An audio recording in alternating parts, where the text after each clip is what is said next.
Do you need me to talk? Here we go.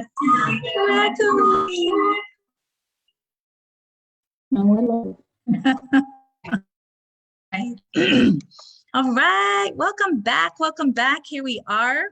It seems like forever, doesn't it, Sabrina? I mean, I think our last podcast was with the wonderful farrier Brad Kelly, and then I skipped last week. And let me turn these settings off. And we're back. So we're back with a full month. We've got podcasts every week this month. So those of you that are new, welcome. I am Caroline Beste, founder of the Tao of Horsemanship, Everything Horses and More podcast. This is my lovely co-host, Sabrina Arbogast. We are here to educate, inspire, and empower horse owners around the world with our podcasts and our educational online training programs. All right. So today, there are no guests. It's just us and me. I'm going to be talking about the line between healthy self-esteem and big ego in horsemanship and in our own personal lives. So this is a hot topic, I think. I know it is. I mean, I get asked this question often in our very intimate world-class mastery membership online training program, which dives in deep. It's a horse human developmental program. And believe it or not, it is so big and comprehensive. It has 13 pages of table of contents. And it is my complete training system to developing apprentices, certified instructors, horse owners from A to Z, from the beginning to finishing horses and everything in between, which includes healthcare, handling, nutrition, rehabilitation and trauma, retraining to starting young horses. And it's pretty exciting. So you guys will probably see a couple of our students on this live podcast. Speaking of which, one of the things I hope to add to the Mastery Membership Foundation is an introductory video about developing young horses. So basically, everything you guys need is already in the Mastery Membership. It's just going to be, how do you use the Mastery Membership for a weanling or a yearling or a 2-year-old that you're not ready, obviously, to ride or to work, to develop in a lunging pattern. What can you do with these young horses? So I am going to be adding that sometime before the end of the year, for sure. All right, before we begin with today's pretty cool topic here that I think we all relate to, and we'll talk about it in just a minute, I think we're just going to get a little personal and talk about some cool stuff that's been going on, Sabrina. Yeah. All right, let's do it. So last week, Sabrina and I we were invited to be, I was invited to be a guest speaker at Ocala, the horse talk show. That was really fun. Yep. And Sabrina did a fabulous job of sharing it to the Tao of Horsemanship. So that was really fun meeting Louisa Barton from England, but she lives in Ocala. And we met Jody, her co-host, and Gigi. And I can't remember the young gentleman's name that came in to do all the mechanics and technical stuff, but it was really cool. It's fun. What a fun group of people. And I hope we get to do more of that. Neat setup. Sabrina was eyeballing all the equipment. Like, oh my God, what are you guys using? Ooh, yeah, we would love to have that set up eventually. Yeah, one day for sure. We would love it.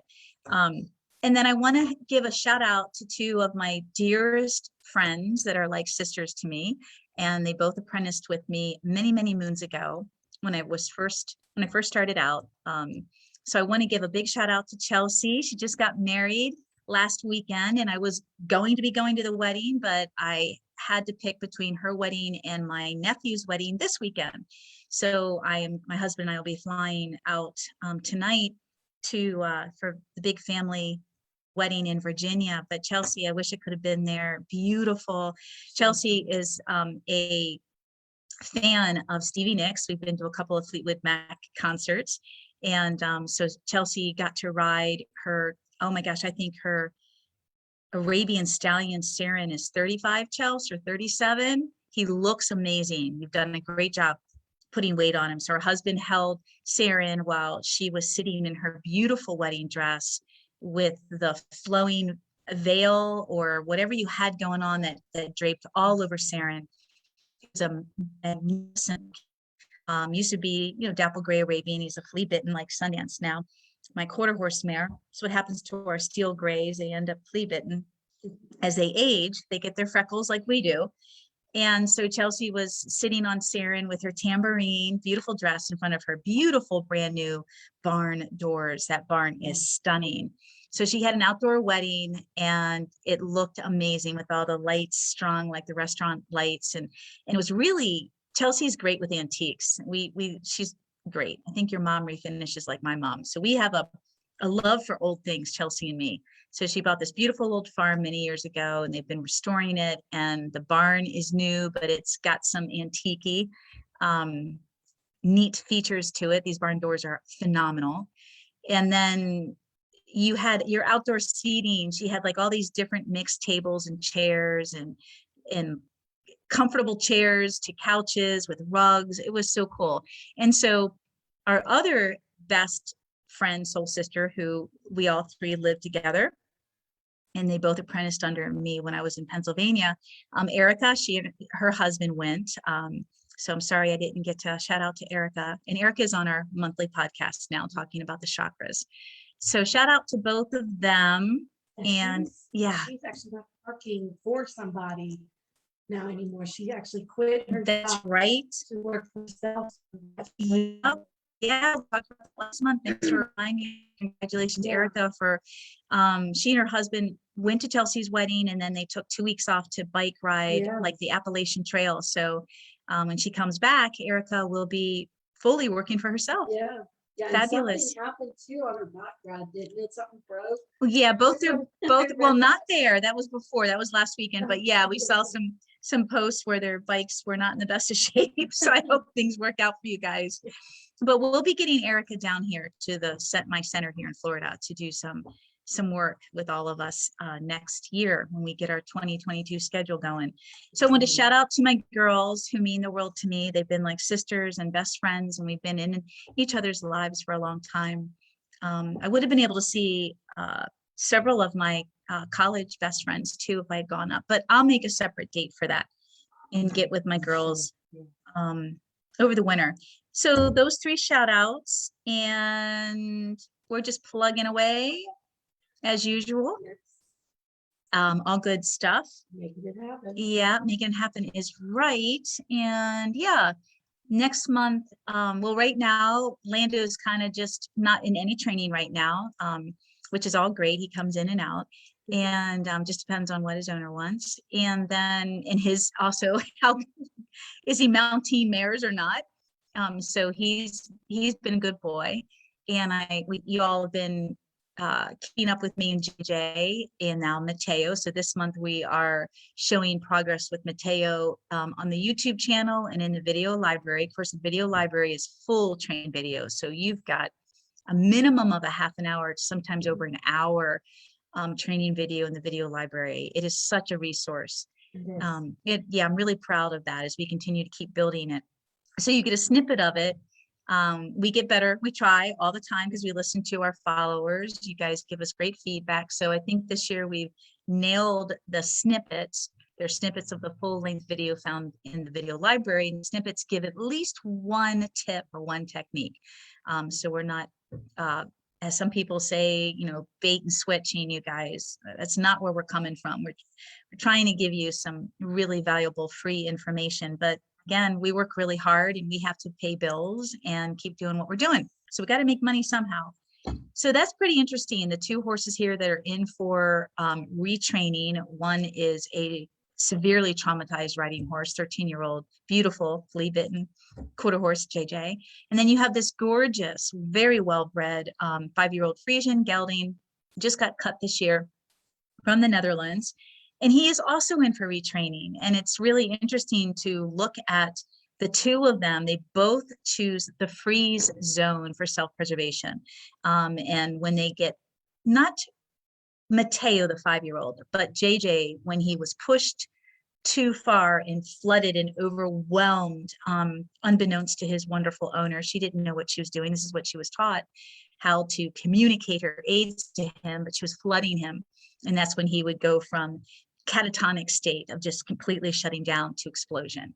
And that's how he ended up here. And this is one of thousands of horses. I mean, I can't tell you how many people can relate to this and how many horses I've trained like this. And then Mateo, he doesn't go catatonic. He freezes and shuts down and goes on a dopamine high. So this is really scary, you guys. We did a podcast last month or the month before about the nervous system with horses and self-preservation and dopamine and the difference between dopamine and endorphin. I've been teaching and writing articles for years about the endorphin release in the nervous system and the hippocampus area of the brain and with horses and humans.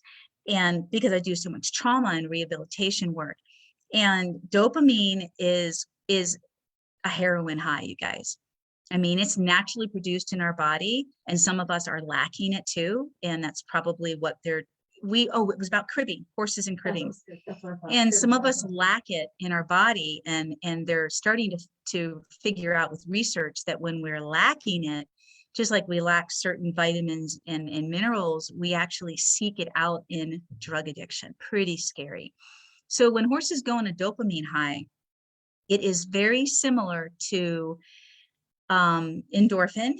And just like a horse that's catatonic, they look completely relaxed and completely quiet and completely calm. But when you study the differences between endorphin, dopamine, and catatonic, and I'm gonna talk about it in these three in this order, okay? Just like it's similar to being autistic, which is the autistic is the most extreme case of neurological dysfunction. And then you have that's autism, then you have Asperger's, and then you have spectrum disorder. And even within each one of those, you have high functioning people. And I've always talked about Smokey, my dear Smokey, being on the spectrum. So it's very interesting. Now we're going to talk about, just not today, but just real quickly releasing these chemicals within our body. And, endorphin's good. We want that endorphin released. It produces real, true, healthy relaxation throughout the body of humans and horses, the nervous system. And when it produces this relaxation chemical hormone, it produces a state of calm, obviously. But then you can go to dopamine, and that's a step further. And so dopamine is what contributes to cribbing. So when you see a horse getting on that dopamine high, they are just so close to finding that fix. And then you've got catatonic, where they just completely shut down. And that's where JJ has been. And so JJ is out of, in rehabilitation, most of the horses fall within the first order of endorphin, of me helping them find the endorphin. And believe me, that's tough enough. So they're all stuck in adrenaline, or they're all stuck in self-preservation. It's just that adrenaline ends up, how far is the damage in the nervous system and in the habits and in the experiences. Some of them I can easily, it's never easy, but I can easily fix by substituting the adrenaline with the endorphin. But then there's those that go into the dopamine. They don't even go to adrenaline anymore. They just go straight to dopamine. And then there's those that don't go on adrenaline anymore, or it's so quick, they go straight into catatonic. So the catatonic is the toughest, obviously, and it takes the longest because every little thing, excuse me, no allergy. I had the peaches, all that natural sugar. And see, that's when my body tells me I can't have fruit anymore. I'll either break out in a canker sore, which I have been eating peaches every morning. The same, I love it. I love all my fruit, but then just oranges or just apples, it'll kill me. So anyway, we'll do a podcast on this and break it down even more. But you have to be able to, so this is what really, real quick, and I'll shut up and get on to our podcast, but this is what pisses me off. Yeah, we started early anyway. This is what really pisses me off about a lot of trainers out there that do rehabilitation work. They don't understand the differences and they can't identify them. And so they constantly overface the horse, flood the horse, overface the horse, overstimulate the horse, overwhelm the horse with these stupid desensitizing practices or pressure and release, thinking that they're getting the horse to, get better with whatever they're afraid of. But until you can identify, you know, which self-preservation mode or all self-preservation modes horse chooses, and especially when they go into the freeze mode, it's quickly they're going straight into dopamine or catatonic. It's just how far are you pushing them, or how much have they learned, to get that quick fix or just to hide. Catatonic is hiding, completely shut down and hiding. And I personally know catatonic because I was catatonic myself at one point. So I have a lot of experience with this. Okay. All right. How's everybody doing? How many people we got? We got everybody on. We started early, kind of backtracking. No, not really. I don't see a lot of highs right now. Yeah, not a lot of highs. All right, guys. So I'm going to start off with a little intro about the line between healthy self-esteem and our ego. And there's a lot of big ego in horsemanship. And in my experience, I'm not saying I'm right about this. It just, when I seem opinionated, it's because I'm passionate. I'm emphatic about what I believe in, and what I believe in is based on experience. It's not opinion. It's because I've tested this, I've tried this time and time again, and this is what keeps showing up. So there's a lot of big ego in horsemanship, and that's a whole nother podcast. And unfortunately, the ego gets in the way of a lot of horse trainers being truly present, and it diminishes the integrity of what they're trying to do, because they are not treating the horse with dignity. It's kind of like a value system. And so, they end up doing a lot of things to the horse that is unnecessary, based upon a lack of experience, a lack of skill, a lack of understanding, a lack of I don't care, a lack of compassion, and they push. And I think this is it's prevalent in no matter what discipline you're involved in or who the trainer is. There's very few out there that put their ego aside and really take the time to care about the horse and what's in the best interest of the horse, or where is this horse coming from, the perspective of the horse.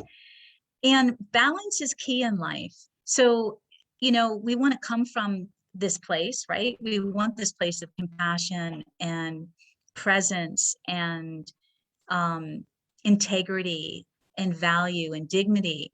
But then if we don't balance it with, and that's where we're headed with this podcast today, with here's that love and leadership. So we'll say all those qualities fall under love and feeling of and for the horse, but you still have to balance it with direction and clarity and guidance, leadership, partnership.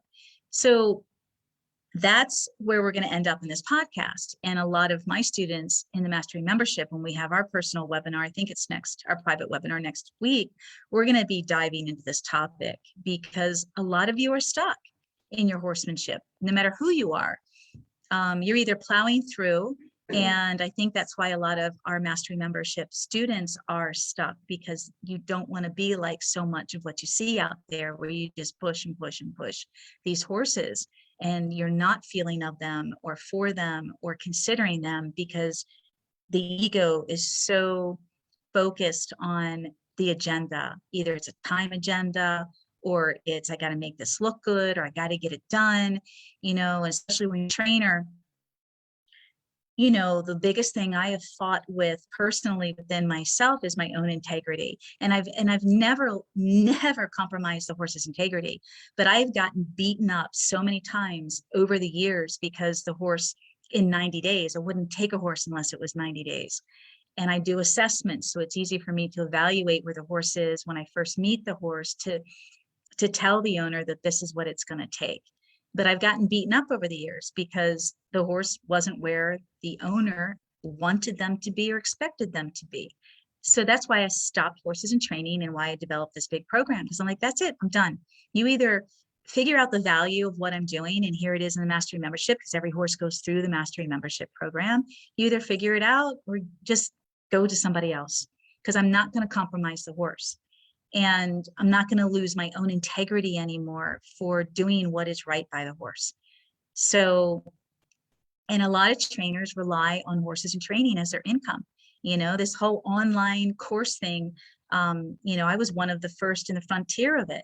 And so it's still relatively new to a lot of professional horse trainers and instructors, because they just don't have the savvy yet. They don't understand the marketing. They don't understand how to build it. Doesn't mean they don't have the experience or skill to teach. Obviously, they're teaching by instruction or training, but most of their living is through lessons and training horses.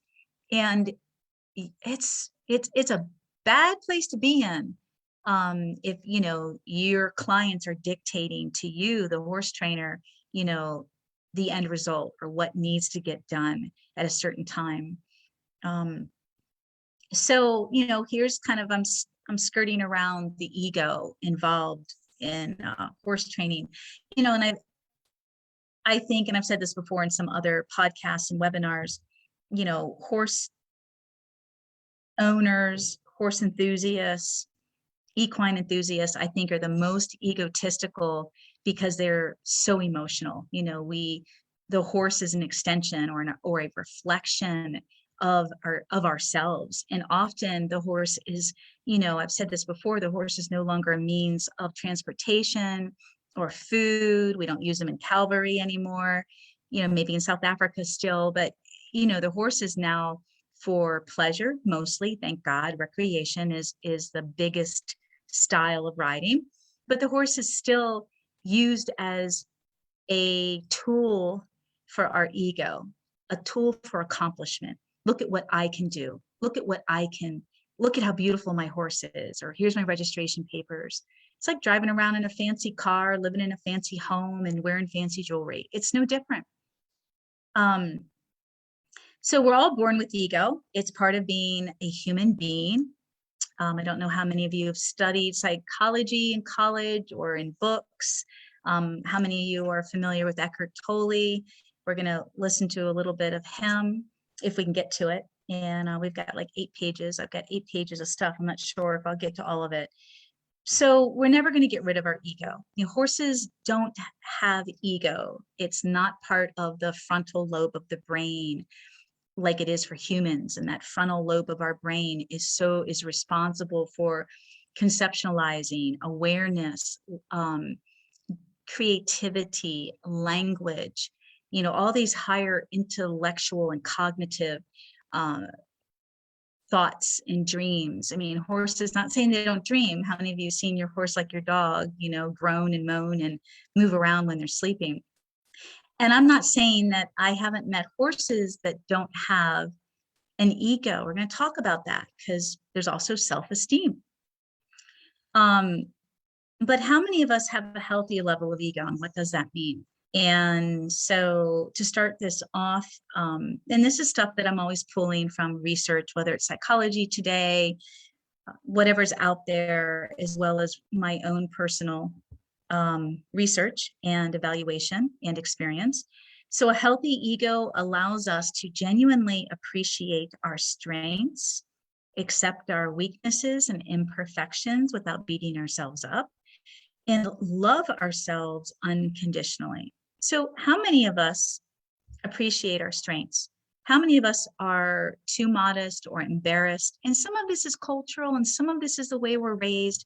So, you know, I'm just kind of covering it to just give us a lot to think about and question and ponder, especially if you like to learn and you're into self-improvement and personal development like I am.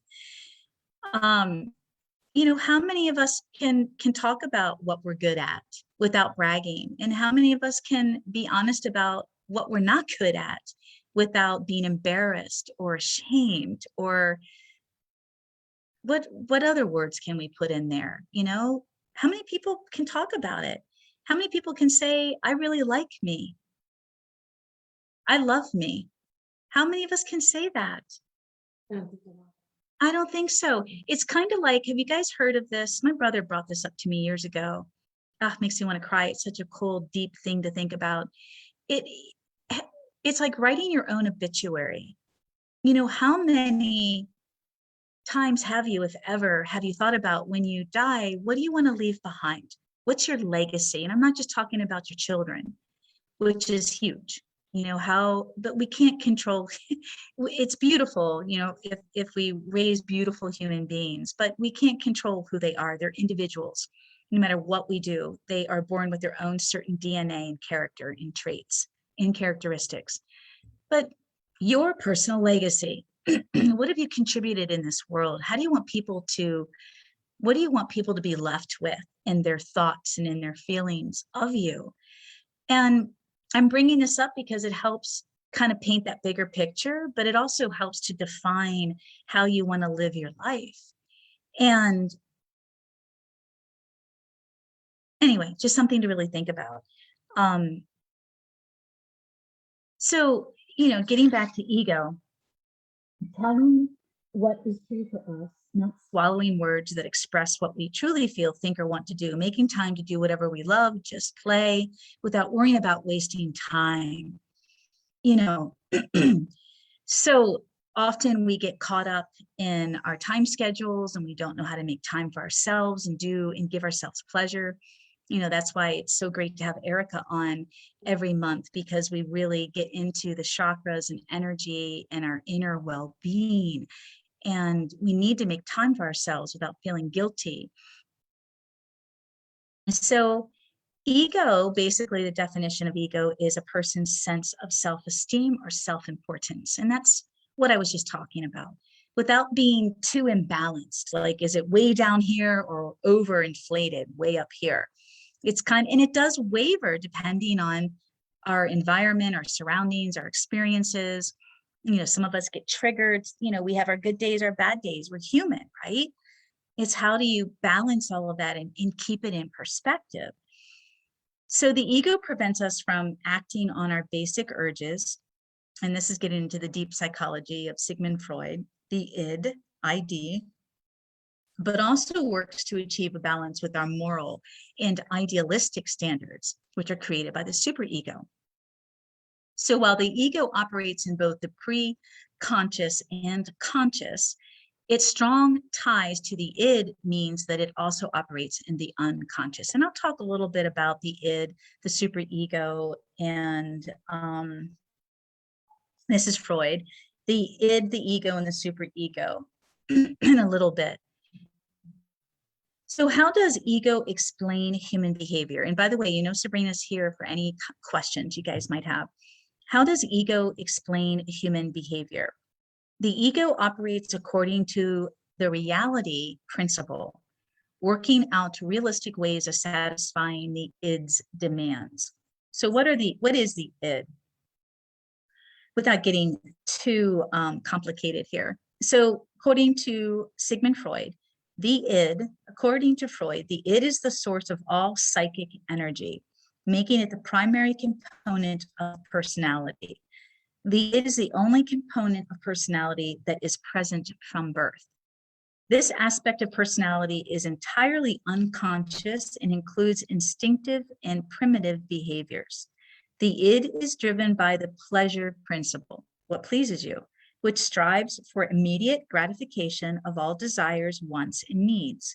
If these needs are not satisfied immediately, the result is a state of anxiety or tension. And this is like your babies, right? Your newborns, when they don't have language yet and they're very dependent on their mothers. They can't get up and go get what they want. They're sitting or crawling.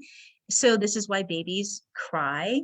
It's their form of expression. I mean, this is really basic psychology to let their parent know that they need something. So if they're not satisfied immediately, they go into a state of anxiety or tension. For example, an increase in hunger or thirst should produce an immediate attempt to eat or drink. That's us today as adults. The id is very important early in life because it ensures that an infant's needs are met. If the infant is hungry or uncomfortable, they will cry until the demands of the id are satisfied. So this is really sad. Think how many of us get so effed up from as babies, because those very normal, healthy, basic needs are never met. Erica and I talk about this all the time in the energy work. That's your first chakra. When those needs are not met, your first chakra, which is all about feeling safe and secure, is completely shattered. I'm not saying this to depress anybody. Most of us are messed up in our first chakra. Most of us have issues with our first chakra.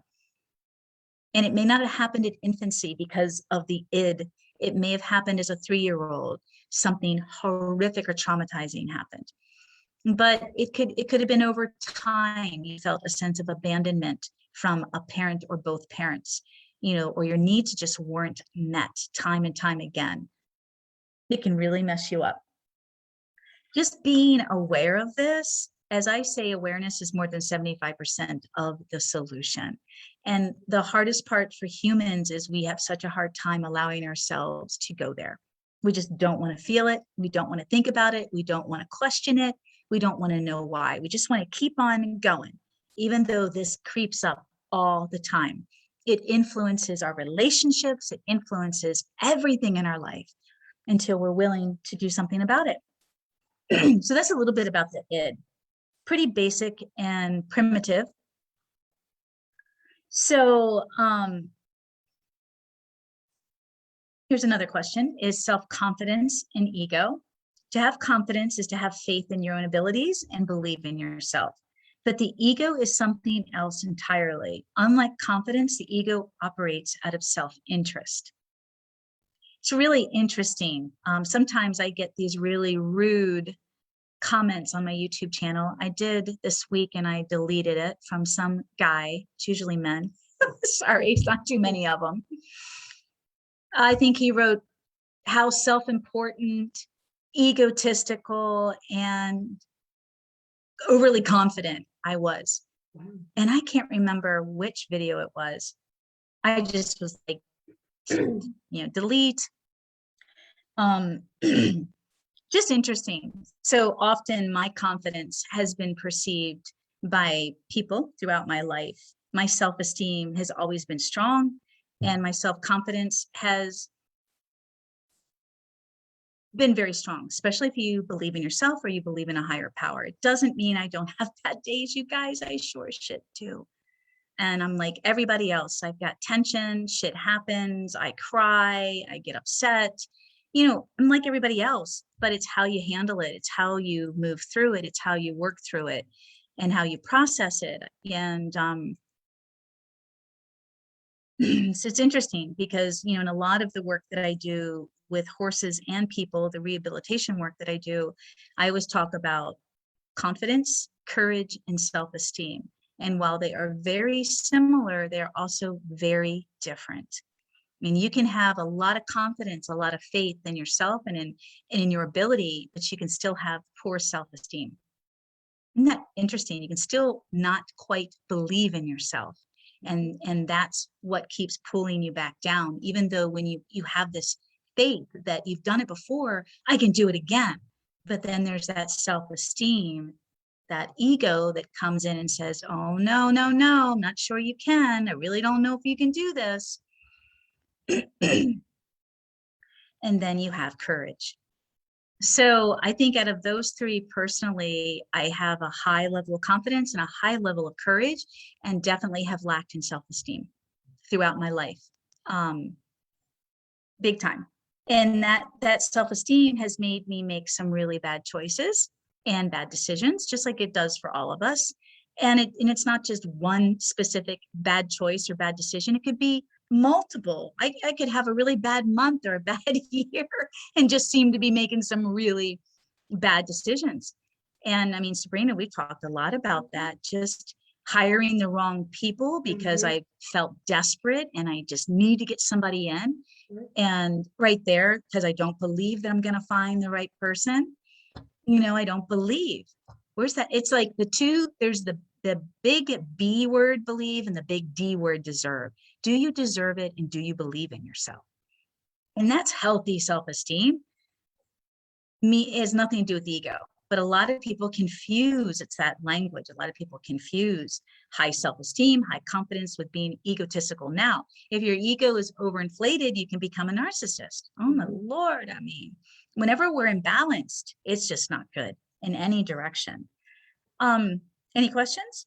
Well, there is one question. It's not really a question, but she mentions Yvonne. She says, my Andrew will be 2 years old, April 29th, and my husband wants to start putting the saddle on her and eventually start riding her. I said, no, Good. not till at least 4 years old. They laughed, hubby and friend. He said, no, honey, we need to start her down. I need to educate myself more so I can control the situation before it happens. Beautiful, Yvonne, and welcome. I see you often on our podcast. Yvonne, I don't know if you're a mastery membership student. So Sabrina, can you ask her? Yes. Because, yeah, what, hon? She will hear you. Yeah, she'll hear me too. So let us know. And I'm not trying to sell you the program, but that's your answer because it'll help you develop your horse. There's so much you should be doing, now as a 2-year-old, and you could prepare her for her first rides. And you could ride her just a few times lightly and leave the riding alone. No, not yet. Okay. And you should never ride a horse until their back is, hold on, let me back up. You should never put a young horse into an intensive riding program, not until their back, their spine has completely developed. And that is a fact that you can give your husband. And that means at the age of 7. At the age of 7, a horse's entire body, their muscles, their tendons, and their bones have fully developed. Now, their mind has not. So you could have a really young 7-year-old mentally that's going to take time, more time, and that's how people can really screw them up. It blows my mind what people do to these young horses. So the beauty of the mastery program is there's so much you could be doing with your young horse that is preserving their age mentally, emotionally, and physically, and allowing you to grow with that young horse. All the activities and exercises in the program allow you to keep growing with that young horse so that by the time you're ready to ride, my God, you can master everything so easily. We'll all transfer over into riding. And the most important thing is the young horse developing its body athletically like a professional, so that by the time, like a professional athlete, by the time you're ready to ride, that horse has got self-carriage and balance and collection in their movement, and you've done it slowly over time. So you haven't destroyed the horse physically and done anything to rush it or push it too fast. And the bottom line too, with a 2-year-old is mentally, they can't handle what people do to them. That's why there's so many screwed up horses. And most horses, as I say all the time, horses are followers by nature. It's instinctive. It's instinctive for them to want to work together and to please and to partner. The unfortunate set of circumstances for our domesticated horses is they are forced to live alone. They're stalled 23 hours a day, or they're forced into herds that they don't choose. So there's aggression and fear and fighting and all sorts of stress. But when you have a healthy herd, you see this beautiful hierarchy, and the hierarchy can change. It's like in my work culture here at my farm with my staff. I'm the leader, but I'm also a partner, and I also ask for help depending on the situation. When I don't know something and I know Sabrina knows it, I'm going to go to Sabrina. So it's an example of what a healthy wild herd does. You still have your lead stallion, you have only one stallion, and your lead mare that he will mate with for life most of the time. Doesn't mean he doesn't go out and have a fling here and there. But the whole band of mares, I mean, that's a family tree right there. And everybody wants to work together. It feels good to work together. And they all have responsibilities and help each other. It's like when Smokey was alive, my Trinity, Smokey, Sundance, and Legend, they were always in charge of the herd. And Legend used to be my little Arab boss, but there were horses that he was intimidated by, but not Sundance or not Smoky. So the three of them would manage a herd up to 15, 17 horses together. It's no different in the wild. And I'm bringing this up because your young horse they get flooded. They're not ready to learn all of this stuff. At the age of 2, it's like throwing a 5-year-old in kindergarten into 2nd grade. Their brain is not ready. That's a fact, not to mention their body. And so the mastery program would give you a total roadmap and guide and specific things that you could do at that age that you'll continue to do, and you'll do it slow and you'll do it steady, and you'll give the baby breaks here and there, a month off, 3 months, it doesn't matter. They're not going to forget anything, and you'll just keep developing the relationship. Doesn't mean you can't put the first couple of rides on a 2-year-old. Just depends on their size, their build. I would have never done that to Blue, my 3-year-old, but we did to Sabrina's. Blue and Karma were born on this farm. They're both the same age, but Karma was built so sturdy, and she was not growing like this. I mean, Blue was constantly downhill, and he just looked like a young 2-year-old, where Karma looked like a 4-year-old. So, you just got to put things into perspective. And it's kind of common sense. I hope that helps, Yvonne, give you some good facts there about the equine musculature and bone conformation structure of the horse, and then the mental capability of your young horse. So we have a great question from one of our mastery students who's young, my youngest one. She's 15, going to be 16 in March. And this is Sarah. And so we had a coaching call, and I'm guiding Sarah as she's doing a phenomenal job with her beautiful mare Shiloh. And she's 15. We all can't give her enough credit. I mean, she's amazing. But it's hard to get out of your head when you're a teenager, right? It just is part of growing up, and you're very self-centered. It's just part of that ego, the natural. It's very healthy. It's a natural progression of developing, as Freud would say, the ego. And poor Sarah blames herself often. And, she's in that place, like I've said about a lot of our students, you've chosen to work with me and my method because you want a kinder, more compassionate way. And then you back off completely from being assertive or taking a leadership role because you're not sure how, or you're uncomfortable. And some of that's just real and factual, and I get it. But also, let's go a little deeper. What's holding you back? What's holding you back from trying? Think of the words courage, self-esteem, confidence. Where's your courage? Where's your self-esteem? Do you believe in yourself? It's not whether you believe in the method, do you believe in yourself? And if you don't believe in yourself, what can you do that's going to help you believe in yourself, that you can do this? And sometimes, in my personal experience, when my self-esteem has been really low, my courage and my confidence has pulled me through. So instead of beating myself up about my self-esteem, why don't I believe in myself? Why don't I believe in myself? What the hell's wrong with me? Or I'm tired of making these same mistakes over and over. It's that drive or that courage that goes, okay, damn it. I'm more tired of being stuck in this self-doubt. I'm so tired of being stuck in this self-doubt that I'm just going to push through it. Even if that big leap and that jump takes me so far over the other side that I'm like a fish out of water.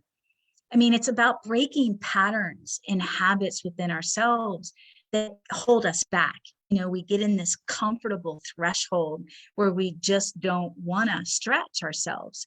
And sometimes you just have to take that huge leap of faith, which takes a ton of courage, number one, and then confidence to trust the process, trust me as your guide, trust God, trust something. And does that make sense? Mm-hmm. Because I think the biggest question, because I've been there myself, is I don't want to be stuck here anymore. That was my first marriage. I don't want to be stuck here. And it was so scary, you guys. I was so skinny. I was so stressed out. That was the big bond for Chelsea and Erica.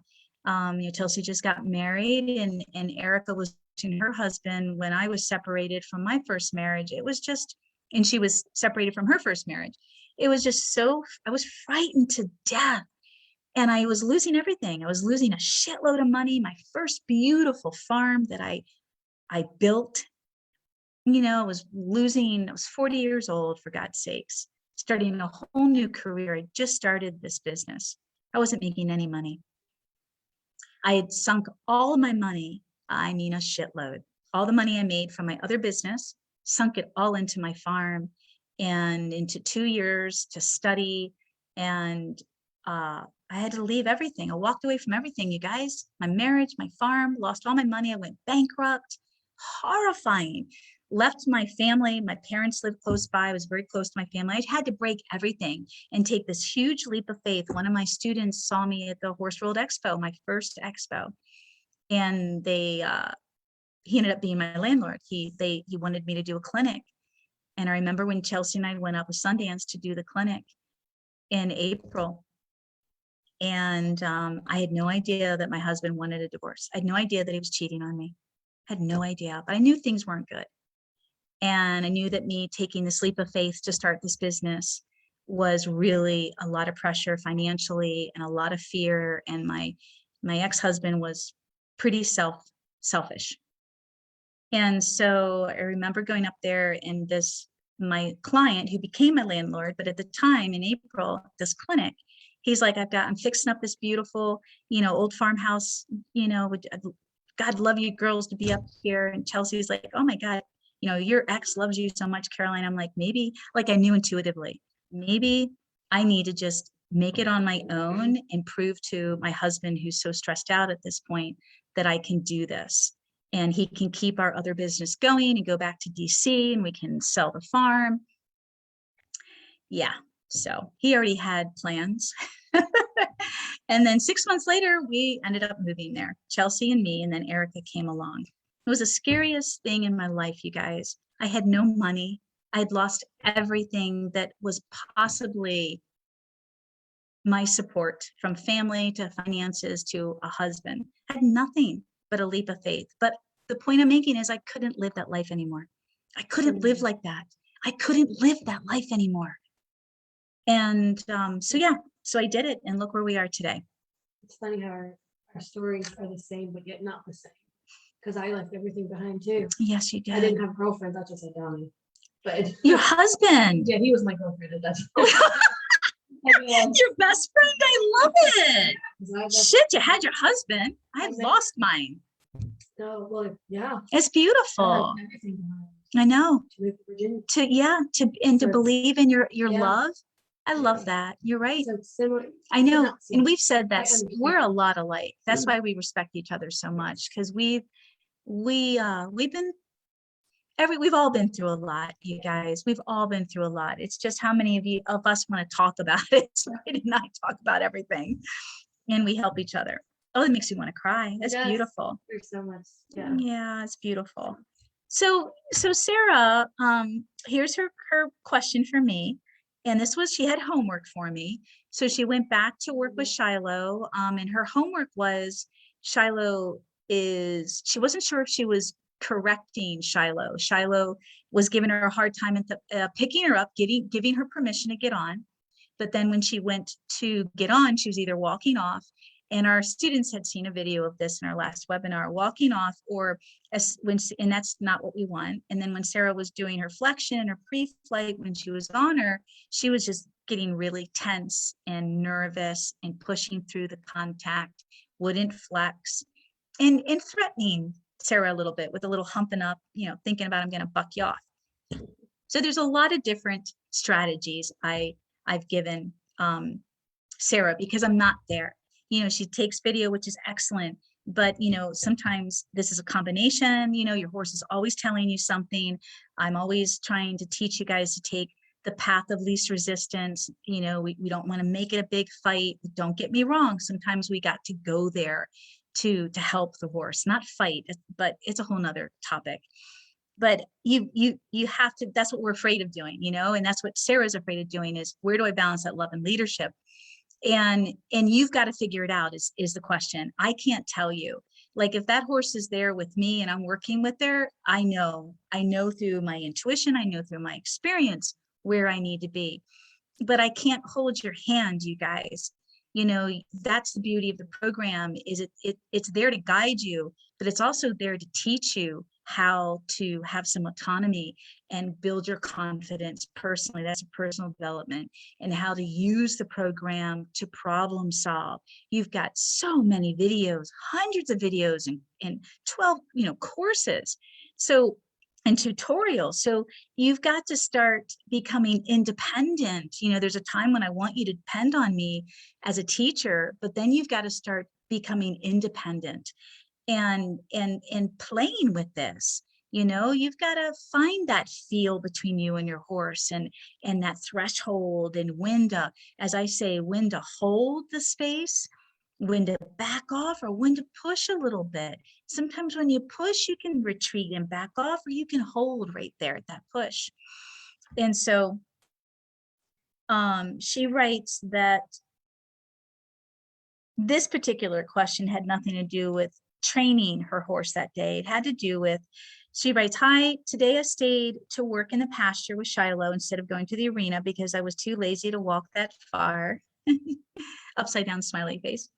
"Anyway, it was great. We were grounding and she was relaxed, but then she ran away when she got the chance.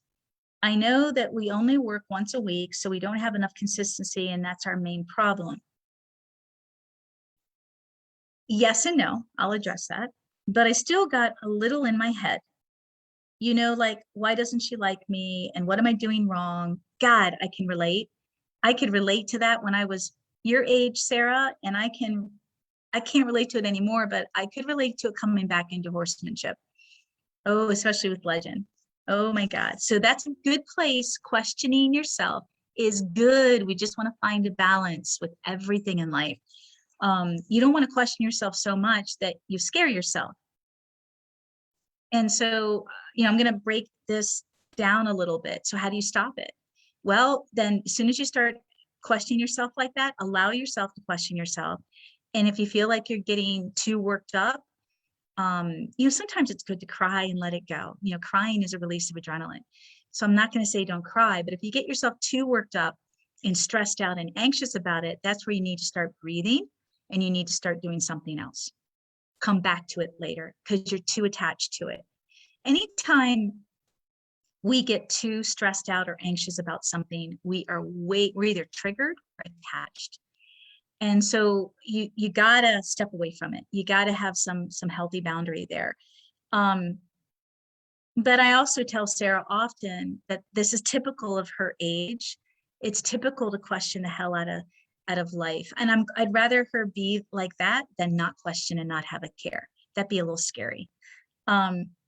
So I really want to stop doing that. I feel like this keeps coming up. How do I stop doing this? So I'm telling you or sharing what I recommend, Sarah. I want to learn how to be an objective listener to Shiloh. Exactly. And let all the extra stuff go. So you could have been, isn't that interesting? And so I would have gone to get Shiloh, and I would have gone back to recreating the same situation or the same opportunity to bond and ground together and see if it happens again. And so if it happens on the third time, let's say it happens again and you bring her back and it happens again, then that gives you a solid base, teaching you guys how to be a good diagnostician. That's why we have 3s in my program. So if you see it happening the third time and it's not what you want, you got to be careful because it's going to become a new pattern. But most importantly is it's information. So this is the first time you've done this in the pasture. Then this is all information. It's a test. Liberty is always a test of your relationship and your horse's trust and confidence and respect. It's so many things. So this is where I want to say to Sarah, don't beat yourself up. It's a great question, but it deserves about 2% out of 100 of your attention, to be honest.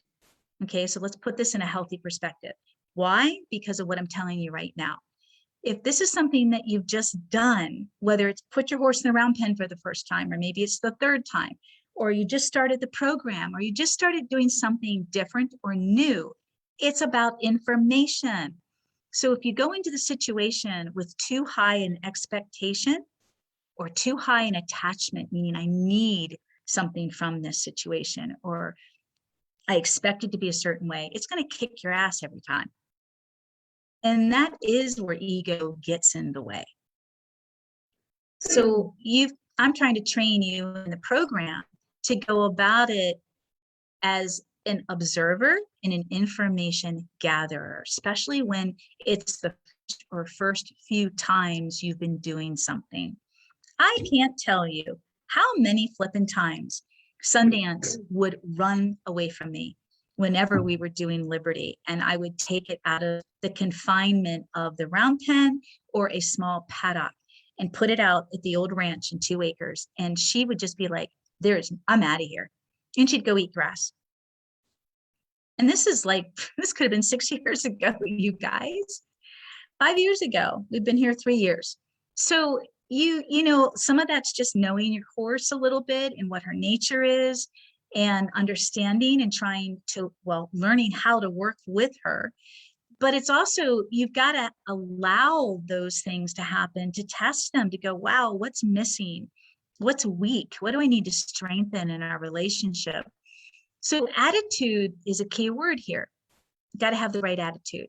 If we're constantly beating ourselves up and feeling defeated and questioning ourselves, there's a lot to think about. But attitude is the number one thing that has gotten me where I am. And I think they say that in a lot of, when you hear, and I love documentaries on everything from history to famous people, and their lives, the dead and the living. Of course, dead can't talk. But it's like when you listen to famous actors or musicians and how they got to where they are. So it's talent, grit, and attitude, and often timing, just meeting the right person. Sometimes actors and musicians spend 10 years questioning and going through all this shit that we're talking about. But their grit and their attitude and their courage and their confidence is what keeps them going. And they get that one lucky break, and that door opens, and it's open for life. So put that in perspective. Allow yourself to question, and then talk to yourself. There's that healthy self-talk. And Sarah did ask me a while ago, Caroline, is it wrong or bad for me to be talking to myself? And I said, absolutely not. I do it all the time. Just don't answer yourself. But yeah, I definitely listen to my own advice, and Sabrina knows that when I'm having a tough time with something, that I often mentor myself, and it really works. So attitude's really important. I'm trying to put that in because the ego can take over. And then where's your self-esteem? Where's the belief that you can do this? So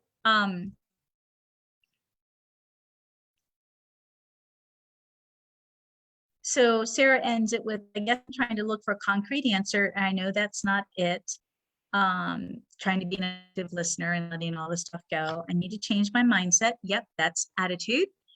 But honestly, I just don't know what that implies or means. Well, I think I did a good job, covering a lot of bases.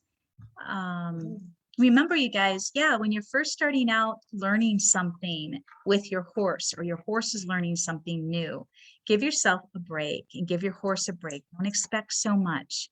You're learning, and everything you're doing is an opportunity to gather information and get to know your horse even more. What works, what doesn't work, what you're doing. Listen to your horse, let them give you feedback. But yeah, I can get where that hurts your feelings. I've been there.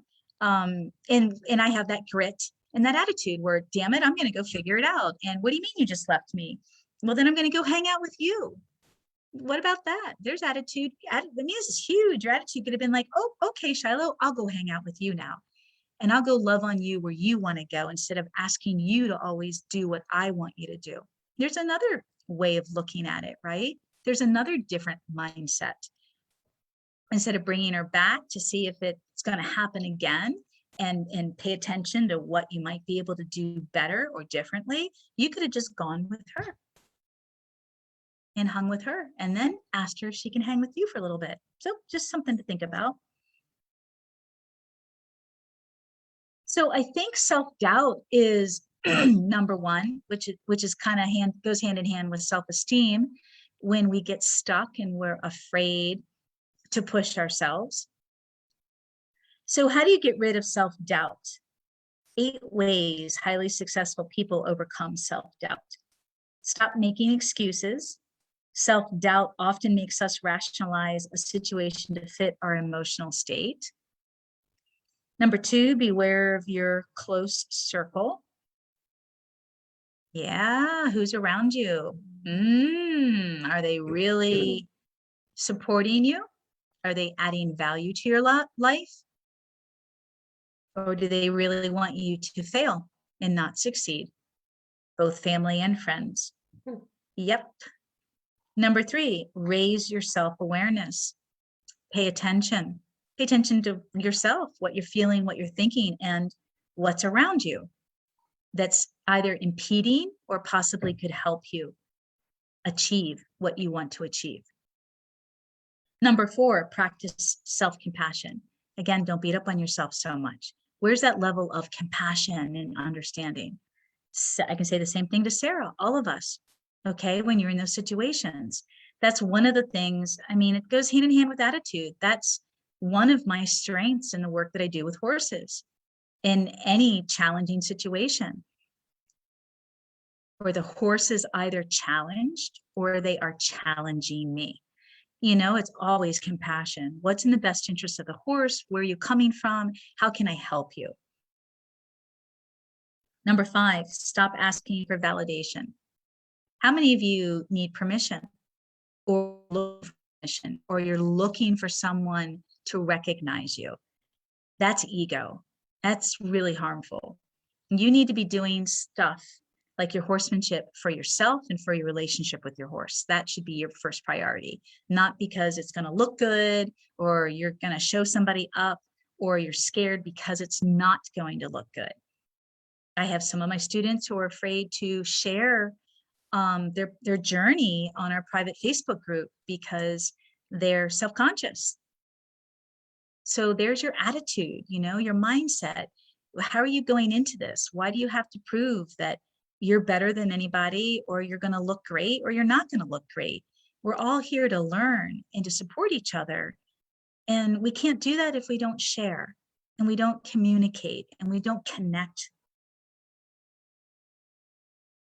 Number 6, don't talk about your plans.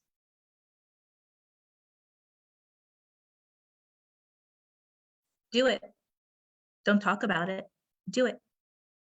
Number 7, trust your values. What do you value? Wow, has anybody ever thought about that? Have you guys ever written down what you value in people and horses and life? A lot of us don't even give that to ourselves. We just take whatever's given to us. I think it's tough. It's hard in both extremes. It's hard to live a life that you just take whatever's given and you don't take what you really want or feel you deserve. But it's also hard being on the other side, where you create your value system and you try to guide your life and live your life based upon what you value. That's where I am. This whole work of mine is based on my value system. What I know is best for the horse and what I know works for the human and feels fucking amazing for both in that consensual, full consent partnership with our horses. But creating this is freaking hard and often very lonely. But again, I don't want to go back to the life I had before. I don't want to go back to just accepting what's given and making the best out of it. And not everybody wants their own business. I get that. But what are the pieces or parts in your life that you can control, for the lack of a better word, that you can say, yeah, I deserve better. I want a better relationship with my husband, with my spouse, with my family, with my friends, with my horse. I want a better job. I don't want to feel this way. So many people deny it. You're scared. Scared of what? Where's your self-doubt? By the way, I do coaching, and it's called mapping. We can dive in deep about this stuff. So what's the line between healthy self-esteem and big ego? Oh, number 8, by the way, 8 ways. Start shipping. I thought that was interesting. So that means you may be holding back because you don't want to be vulnerable. Oh, this is huge. How could I miss number 8? Exposing yourself and your ideas to the world and running the risk of criticism or failing. Oh, that's a hard one for me. That is really hard. Isn't it for everybody though? Oh, no, it is for me. I mean, how many of you guys are in the mastery program? I just said a lot of you don't even want to share where you are because you're afraid of criticism. You don't want to be vulnerable. You've got to look perfect. It's got to be perfect. You don't want to expose yourself. You don't want to be vulnerable.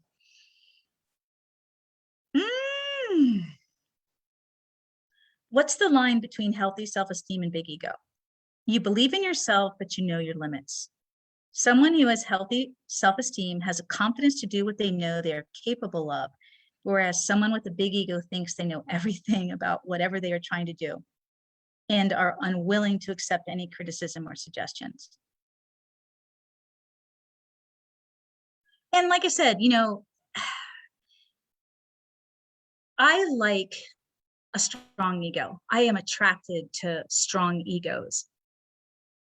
But I also want to make sure that that ego in the person, whether it's a friendship or my spouse, that ego can check itself or has to be open to communication, dialogue, criticism. Yep. How many of us are in relationships where you're even aware that you're attracted to a strong personality, strong character, strong ego? Remember the difference between self-esteem and ego. So, you know, person that's really egotistical does not accept criticism, it's their way or no way, and then you're borderline narcissist, and that's really scary. And there are a lot of narcissists. I know a lot of us that have been raised by narcissistic parents. And in my research and experience with narcissism, and I'm not a psychologist, but I have two of my own theories. They might be out there proven already, I don't know, or not proven at all, or maybe I'm crazy. But narcissism can happen from trauma and abuse, and you get self-absorbed, and the world is all about you because that's how you protect yourself and how you survive.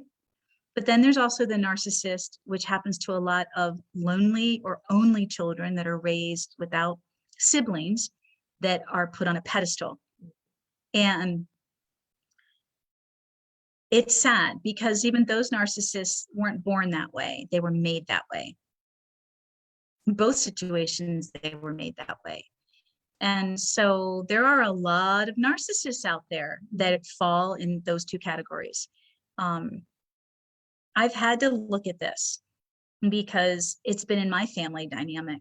And especially when you come from alcoholism and any kind of family addiction, you're going to have all this shit's going to come up, you guys. And if you don't do your own work on yourself and that journey, you really miss out. And it's not an easy journey. That's why you need your support systems. You need your support. So someone with healthy self-esteem knows they will not always succeed. Hello. How many times in our work, especially our marketing, Sabrina, I'm like, fuck, you know, let me give myself a pity party for about an hour. I'm usually, you know, down here on the weekends by myself. Let me cry. But then I'm like, damn it, pick my shit up. Attitude's everything. Pick myself up and go, what's the next direction? And if I can't figure it out, I will hire, I will hire someone. Haven't had any success with that. besides the team that we have right now. Anything outside of our current team, forget it. Y'all have been down that road with me. How many firms have I fired in the last year and gotten the money back? Because I do this for a living. I just don't have time, but now I am. Now I'm doing it all on my own. Well, with our team, I'm excited because we're getting there. We're getting there. Yeah. We're putting out some really good stuff, and we're not done yet. But, you know, if it doesn't succeed, try another way. I'm very competitive. You know, I never thought I was competitive until recently, believe it or not, you guys, because I don't look at other people and say, oh, I'm going to beat you. You know, I'm going to be better than you. You know, it's an inward thing for me. So it's like, God, I want to be the best I can be. And wow, that doesn't look right or feel right, or that didn't work. So how can I make it better? But definitely as I've gotten older, I'm like, you know, that drive you have, Caroline, to be the best you can be, and to the purpose that I have in the work that I do and to share it. I'm like, yeah, there's definitely a competitive nature, especially when I look at my family. I'm like, yeah, there's a competitive nature. Let's really take a healthy look at this. And there's nothing wrong with being competitive. As long as you check your shit. Yeah, or life's gonna kick you in the arse. Yeah.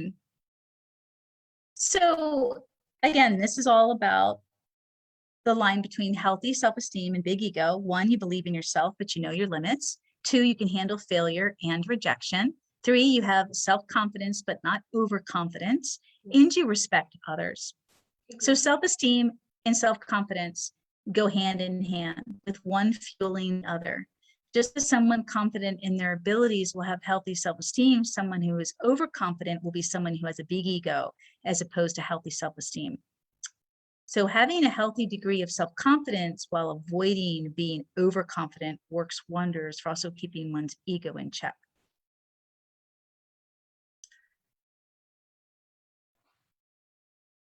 A lot of this is just Sigmund Freud. Do you have any questions or comments? Yeah, we do have comments.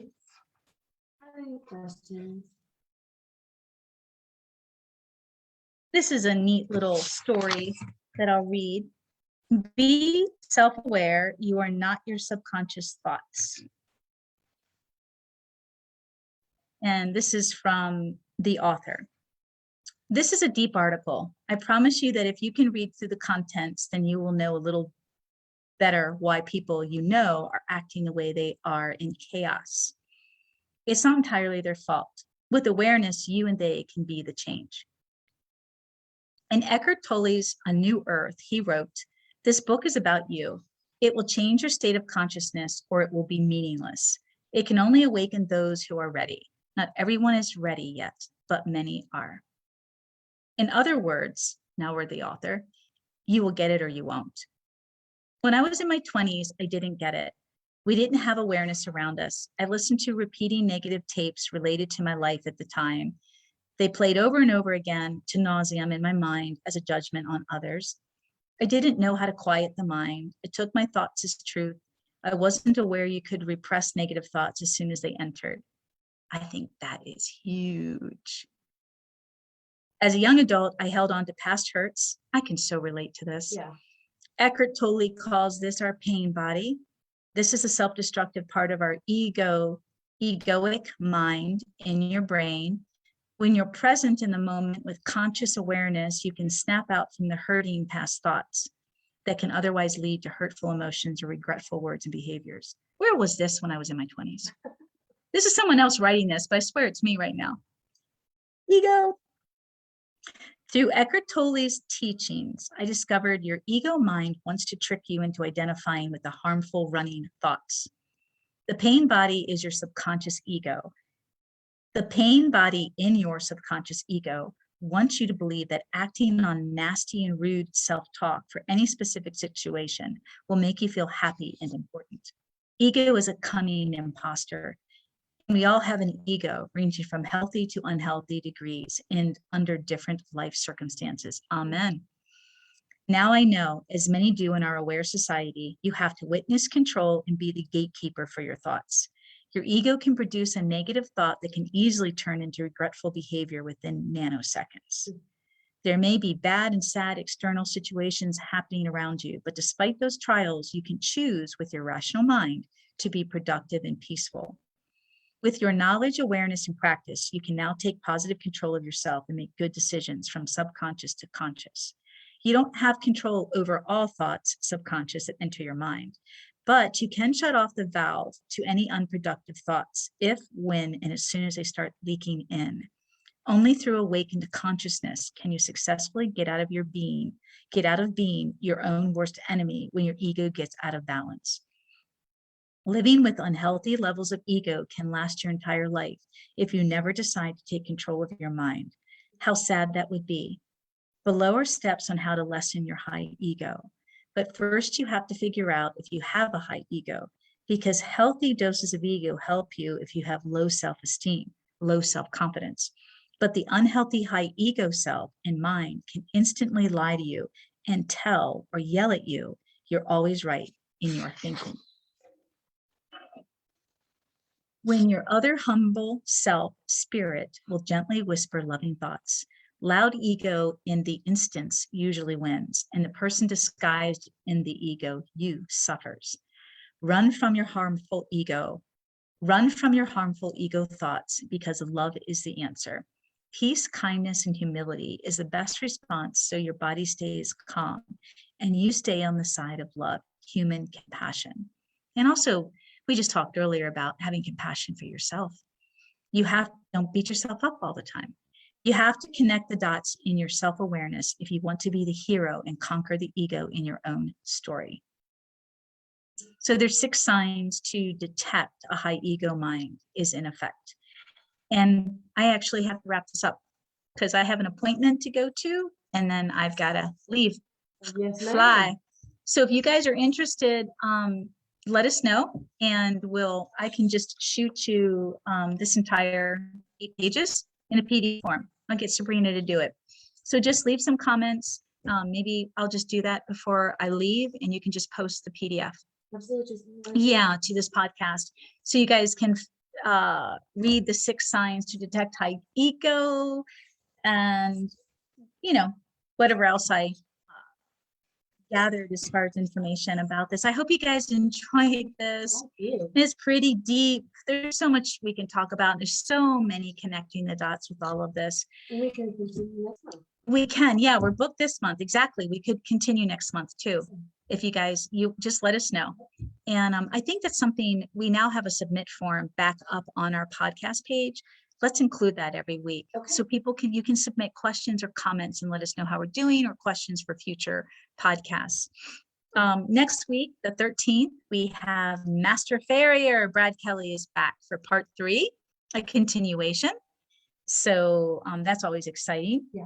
And then the 20th, we have a private immersion here with one of our Mastery Membership students. So we are going to have Becky Wilkinson, one of our students. She's going to be our guest on the 20th. And then Erica and I are back on the 27th. Self-care for the 3rd chakra, how this can help you in your horse relationships. Yay!